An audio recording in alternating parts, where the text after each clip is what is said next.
আজি মই জুনাইত অৱস্থিত মুৰকং চেলেক্ট মহাবিদ্যালয় কলেজৰ এনভাইৰনমেণ্টেল ষ্টাডি তথা ফিল্ড ষ্টাডিলৈ যোৱা কিছু দৃশ্য আপোনালোকক মই দেখাবলৈ হাতত লৈছোঁ।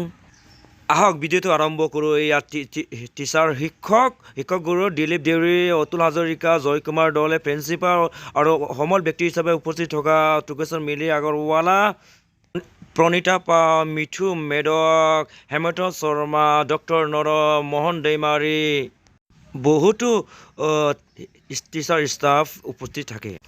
এতিয়া আমি অতিথিৰ মন্তব্য শুনো আহক। সাপটোক আমি বিলুপ্তি প্ৰায় জীৱ বুলি ধৰা হয়। সেইকাৰণে অজগৰ সাপ ক'ৰবাত যদি উদ্ধাৰ কৰে প্ৰভা বনাঞ্চলৰ বুকুত এৰি দিয়ে। আচ্ছা, সাপ ধৰি এনেকৈ উদ্ধাৰ কৰা কাৰ্যটো ভাল নে বেয়া? ভাল। মানে সাপে ক'ত থাকে? জংঘলত। হাবিত থাকে কাৰণে হাবিত মুকলি কৰি দিয়ে, নহয়নে? আচ্ছা, তোমালোকৰ ঘৰ আছেনে নাই? লোকৰ ঘৰত থাকি বেছি ভাল লাগে নে নাই নিজৰ ঘৰত থাকি বেছি ভাল লাগে? সাপৰো ঘৰ আছেনে নাই? আচ্ছা, বেলেগ জেগাৰ পৰা ধৰি আনি প্ৰভা বনাঞ্চলত এৰি দিলে সাপে দুখ নাপায় জানো? চব বস্তুৰ এটা টেৰিটৰি আছে না, নিজৰ এটা অঞ্চল আছে। সেই অঞ্চলবিলাকক বাচি থাকিবলৈ কৰা কামটোৱে হৈছে পৰিৱেশ সুৰক্ষা। মাছ ক'ত থাকে? চৰাই ক'ত থাকে? চৰাই ক'ত থাকে? বাঁহত নে গছত? দুটাত থাকে, নহয়নে? সাপ গাঁতত থাকে, এন্দুৰ গাঁতত থাকে। এই যে নিজে নিজে মাছ পানীত থাকিব লাগিব, জীৱ জন্তু বন্যপ্ৰাণী ক'ত থাকিব লাগিব? হাবিত থাকিব লাগিব। চৰাই চিৰিকটি ক'ত থাকিব লাগিব? গছত থাকিব লাগিব। পোক পতংগ ক'ত থাকিব লাগিব? গছৰ পাতত থাকিব লাগিব। এই গছৰ পাতবিলাকত পোক পতংগ কেতিয়াবা খাই পেলাই নহয়, আমি উকনি চোৱা নিচিনাকে চাই শেষ কৰিব পাৰিমনে? কোনে শেষ কৰিব পাৰিব? এইটো নাইকিয়া কৰিব পাৰিব? চৰাই। এনেকৈ আনটোৱে আনটোক খাই জীয়াই থকা পদ্ধতিটোক খাদ্য শৃংখল বুলি কোৱা হয়। আৰু পানীত মাছ, হাবিত জীৱ বন্যপ্ৰাণী থাকিব পৰা এই পৰিৱেশটোকে কি বুলি কোৱা হয়? জৈৱ বৈচিত্ৰতা বুলি কোৱা হয়, জীৱৰ বিচিত্ৰতা। গতিকে আমি কথাবিলাক আলোচনা কৰাৰ আগতে সৰু সৰু কিছুমান কথা আলোচনা কৰি লওঁ যে ইয়াকে কি বুলি কোৱা হয়? জৈৱ বৈচিত্ৰতা বুলি কোৱা হয়। মানে যিটো প্ৰাণী য'ত থাকিব লাগে সেই থকাটোকে কি বুলি কওঁ? আমি জীৱৰ বিচিত্ৰতা, জৈৱ বৈচিত্ৰতা। ইংৰাজীত যাক কি বুলি কোৱা হয়? বায়'ডাইভাৰ্চিটি। বায়'ডাইভাৰ্চিটি পাইছা নহয়? পৰিৱেশ, এনভাইৰনমেণ্ট। আৰু এনেকাও তুমি ক'ব পাৰে ইক'চিষ্টেম, পৰিস্থিতি তন্ত্ৰ, ইক'চিষ্টেম, নহয়নে? আচ্ছা, আজিকালি পানীত মাছ আছেনে? যিমান থাকিব লাগে ইমান আছেনে? নাই। তোমালোকে দেখি পোৱা, আমাৰ বয়সৰ কথাটো বাদেই দিছে, তোমালোকে দেখি পোৱা কিছুমান প্ৰাণী আমাৰ মাজৰ পৰা নাইকিয়া হৈ গৈছে, নহয়নে? বহুত প্ৰাণী তোমালোকে দেখি পোৱা, তোমালোকৰ বয়সৰ, তোমালোকৰ মেক্সিমাম কিমান হৈছে? 16, 17 বয়সৰ হৈছে। এই বয়সতে বহুত প্ৰাণী পৃথিৱীৰ পৰা, বহুত জীৱ জন্তু, বহুত গছ গছনি নাইকিয়া হৈ গৈছে। নাইকিয়া হৈছে নে হোৱা নাই? এই নাইকিয়া হ'লে এদিন মানৱ জাতিওতো নাইকিয়া হ'ব পাৰে। হ'ব পাৰে নে নোৱাৰে? কিয় নাইকিয়া হৈছে?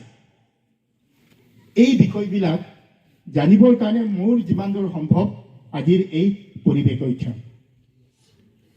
আৰু গোটেই বিশ্বই আজি পৃথিৱীৰ পৰা এই প্ৰাণীবিলাক কিয় নাইকিয়া হৈ গৈছে, সময়ৰ আগত কিয় বিলুপ্ত হৈছে, তাক অধ্যয়ন কৰিছে আৰু তাক ৰক্ষা কৰাৰ কাৰণে গোটেই বিশ্বই আজি কি কৰিছে?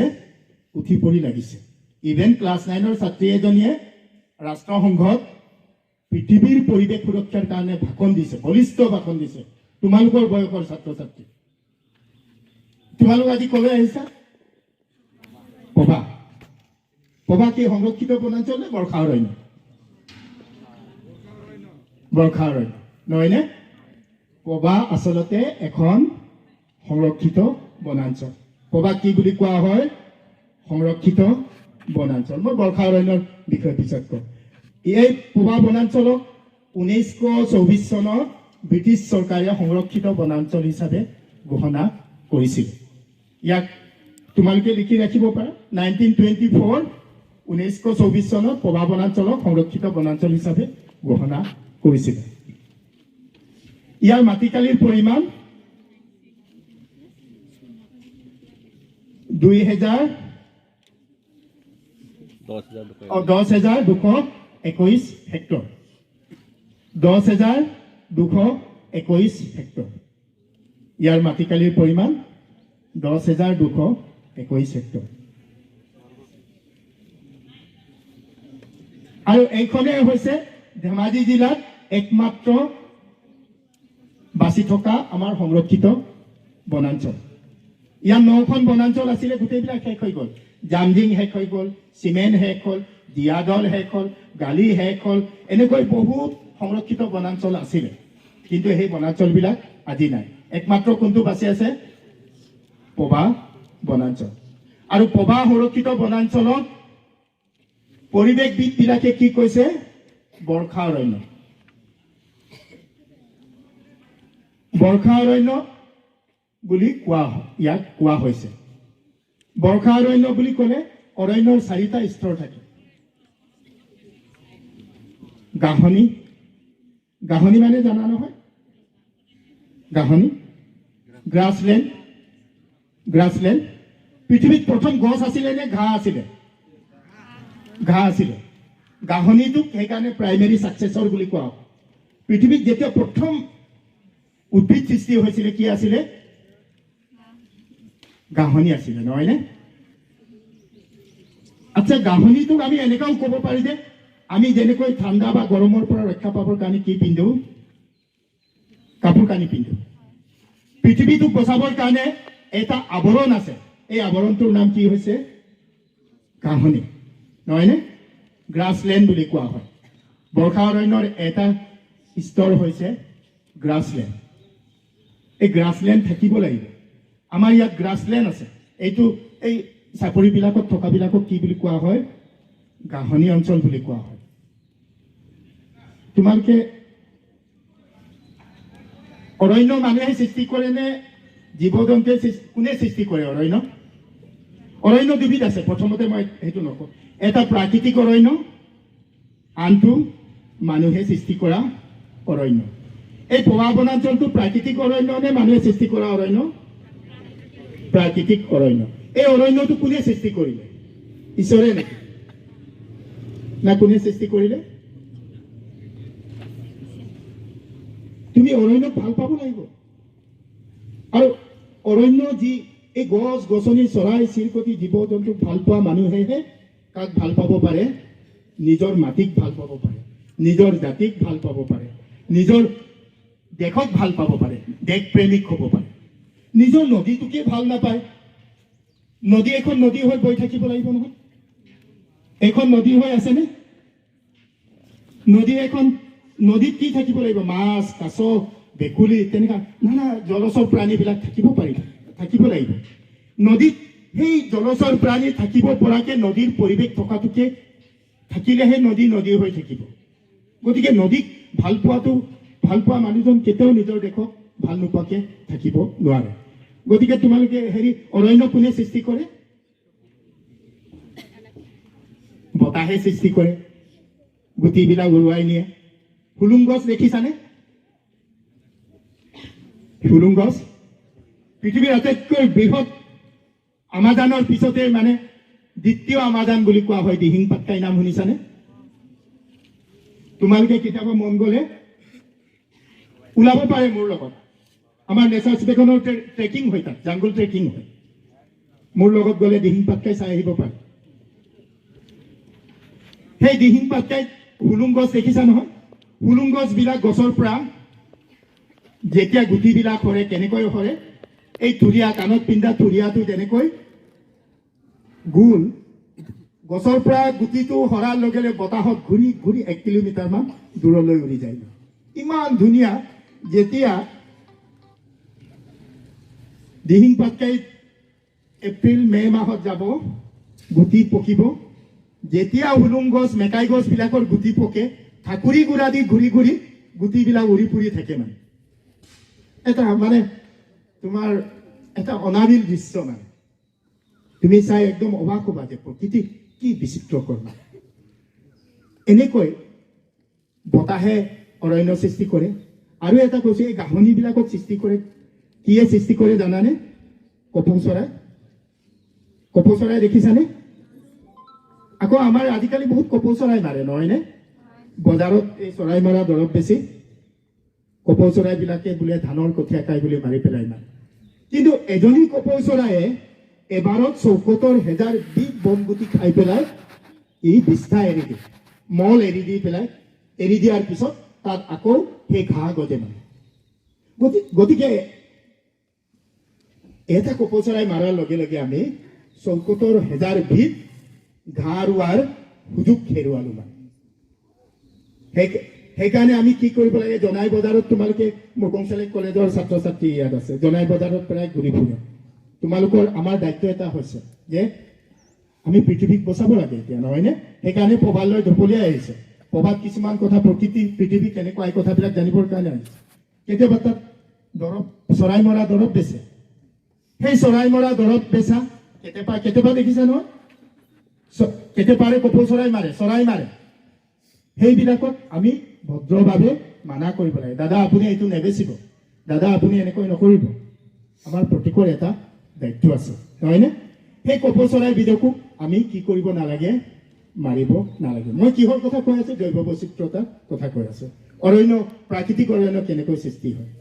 প্ৰাকৃতিক অৰণ্য এটা সৃষ্টি কৰিবলৈ মিনিমাম ৫০০ বছৰ লাগে, গম পাইছানে? আৰু প্ৰাকৃতিক অৰণ্য যেতিয়া সৃষ্টি হ'ব, সেই প্ৰাকৃতিক অৰণ্যতহে জৈৱ বৈচিত্ৰতা হয় আৰু সেই অঞ্চলতহে জলবায়ুটো মানৱ জাতিৰ কাৰণে বা জীৱকুলৰ কাৰণে সুবিধাজনক হয়। মই সাপৰ কথাকে ক'লো, অজগৰ সাপ এটা ইয়াত মেলিব। ঘৰত নানা ধৰণৰ সাপ থাকে। সাপ থাকিলেতো আমি কেনেকৈ খেদি যাওঁ নহয়নে? এইডাল সাপডাল, সৰু অকণমানি সাপডালক মাৰিবৰ কাৰণে লাঠি লৈ পেলাই বহুত মানুহে খেদি যায়। আচ্ছা, সাপ মানুহৰ কামত আহে নে নাহে? সাপ আহে। মই তোমালোকক সুধিছো, ছাত্ৰ ছাত্ৰীবিলাকক তোমালোক সহযোগ কৰিবা, তেতিয়া মই মানে তোমালোকেই জানিবা আৰু তোমালোকক কোৱাৰ চলেৰে ময়ো বহুত পাহৰি যোৱা কথা আকৌ মই মনত আনিব পাৰিম মানে। সাপ মানুহৰ কামত আহেনে? কি কামত আহে? আচ্ছা, ঠিক আছে। নিগনি এমাহত নিগনি এটাই কিমান পোৱালি দিয়ে জানানে? এমাহত নিগনি এটাই ১৮টা পোৱালি দিয়ে এমাহত। আকৌ এই পোৱালিটো এমাহত আকৌ ১৮টাই দিলে এমাহত কিমানটা হৈ যায়? অংক কৰিলে ভয় খাই যাব। আৰু সেই নিগনিটো একমাত্ৰ কোনে নিয়ন্ত্ৰণ কৰিব পাৰে? সাপ। কিন্তু আজিকালি আমি সাপৰ বাসস্থানটো, এই ইয়াত যে সাপ অথনি মই এৰি দিয়ে বুলি কৈ নহয়, সাপ নিজৰ নিজৰ টেৰিটৰি আছে, নিজৰ নিজৰ জেগা আছে, নিজৰ নিজৰ, যেনেকৈ মই ঘৰখনত শান্তি পাওঁ, সাপেও নিজৰ থকা জেগা এটা আছে। সেই জেগাটো কোনো ধ্বংস কৰি দিব নালাগে। এই ধ্বংস কৰি নিদিয়াকে যদি ৰাখিব পাৰোঁ, তেতিয়া আমাৰ মাজৰ পৰা নিগনিৰ উৎপাতটো কমিব। গতিকে অৰণ্য এখনত এইবিলাক মানে বিচিত্ৰ কৰে কিছুমান মানৱ জাতিৰ কাৰণে প্ৰয়োজনীয় কিছুমান চৰিত্ৰ সোমাই আছে। গতিকে গ্ৰাছলেণ্ডটো আমাক লাগে, গাহনি অঞ্চল লাগে। আচ্ছা, হেৰিয়ে বাঘে ঘাঁহ খাই জানো? বাঘৰ লগত কিবা ঘাঁহৰ সম্পৰ্ক আছেনে? আছে নেকি? ভালকে ভাবি কোৱা, ঘাঁহৰ লগত বাঘৰ সম্পৰ্ক আছে নেকি? ঘাঁহ, গ্ৰাছলেণ্ডৰ লগত বাঘৰ সম্পৰ্ক নাই। গতিকে ঘাঁহ চব জ্বলাই দিব লাগে নেকি? হৰিণে খাব, তাৰপিছত বাঘৰ খাদ্য হ'ল হৰিণ, মানে হৰিণে ঘাঁহটো খালে তাৰপিছত বাঘৰ খাদ্যটো ওলাব। চবটো কিমান খাদ্য শৃংখল আছে নহয়নে? এই গোটেইখিনি মানে এনেকৈ পৃথিৱীটো ইটোৰ লগত সিটো নিৰ্ভৰ কৰি চলি আছে। কিন্তু এই খাদ্য শৃংখলটো কোনে নষ্ট কৰি পেলাইছে? এতিয়া মানুহে নষ্ট কৰি পেলাইছে নহয়নে? আচ্ছা, তোমালোক চবেই ইয়ালৈ আহিছা, ইয়ালৈ আহিলে কিছুমান নীতি আছে। অৰণ্যত সোমোৱাৰ লগে লগে আমি কি কৰিব নালাগে? অৰণ্যই কষ্ট পোৱা কাম কৰিব নালাগে। মনত ৰাখিবা, আজি আমি কাক কথা ক'বলৈ দিব লাগে? অৰণ্যক কথা ক'বলৈ দিব লাগে। অথনি যে মই নীৰৱতা বুলি কৈছিলো, আমি নীৰৱে বহি পেলাই অৰণ্যৰ কথা শুনিব লাগে। অৰণ্যই কি কি কথা কয়? অৰণ্যই বহুত কথা কয় নহয়নে? অৰণ্যৰ কথা বুজি পাবলৈ হ'লে তুমি পৰিৱেশ অধ্যয়ন কৰিব লাগিব। যেনেকৈ ইংৰাজী বুজি পাবৰ কাৰণে তুমি ইংৰাজী শিকিব লাগিব।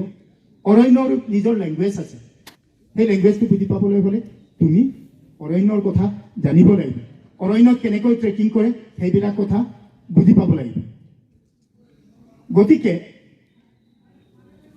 এই সাপৰ যে সাপ আমি সংৰক্ষণটো চৰাই সংৰক্ষণটো পানীত মাছ থাকিবলৈ দিয়াটো মানৱ জাতিৰ কাৰণে এতিয়া খুব দৰকাৰ হৈ পৰিছে এতিয়া মানৱ জাতিয়ে এনেকৈ পৃথিৱীৰ ওপৰত অত্যাচাৰ চলাইছে 2030 চনত কি হ'ব গম পাইছানে খবৰ পাইছানে নাই পোৱা নহয়নে 2030 চনত আমি এতিয়া যিদৰে প্লাষ্টিক ব্যৱহাৰ কৰিছোঁ প্লাষ্টিক নহ'লে জীয়াই থাকিব পাৰিনে আমি প্লাষ্টিক প্লাষ্টিক চবতে প্লাষ্টিক আজি চাগে এইবিলাক প্লাষ্টিক আমি এইটো ইয়াতে পেলাই থৈ যাম নহয়নে 100-150 বছৰ 1500 বছৰ লাগিব এতিয়া মাটিৰ লগত পুৰা বায়'ফ্ৰেইন হ'বলৈ ডাইলুট হ'বলৈ এই প্লাষ্টিকে এনেকুৱা এতিয়া মানৱ জাতিক হাহাকাৰ সৃষ্টি কৰিছে 2030 চনত সাগৰত মাছ নাপাব কি পাব অকল প্লাষ্টিক পাব ইভেন এণ্টাৰ্কটিকাৰ পলাৰ বিয়াৰবিলাক এই এণ্টাৰ্কটিকাৰ বগা ভালুকবিলাক এটা সময় পৃথিৱীৰ পৰা নিশ্চিন্ন হৈ যাব এনেকৈ যদি পৃথিৱীৰ প্ৰাণীবিলাক যদি নাইকিয়া হ'ব পাৰে আমিও কি হ'ব পাৰোঁ মানৱ জাতিও নিজৰ কুকৰ্মৰ কাৰণে নাইকিয়া হ'ব পাৰে আচ্ছা তোমালোকে বাৰ্থডে পাতা নহয় চবে বাৰ্থডে পাতে নহয়নে মইতো মোৰ ঘৰো জনাই মই বহুতক লগ পাওঁ মই সেইদিনা কাফেত গৈছোঁ কৰ কলেজৰ ল'ৰা ছোৱালী নাজানো বাৰ্থডে পাতি আছে না তোমালোকেতো বাৰ্থডেত এই পভালৈ আহি এজোপা মোৰ নামত যেনে মোৰ নাম মৰমী মৰমী বুলি গছ এজোপা ৰুই পেলাই 40 বছৰৰ পিছত আহিতো চাব পাৰে এজোপা গছ মই ৰুইছিলোঁ নাতিপুতিক দেখুৱাব পাৰে দায়িত্ব আছে আমাৰ কলকাতাত এটা বন আছে তৰুণ ত্ৰিবেণী বন তাত বাৰ্থডে হ'লে গছ ৰুৱে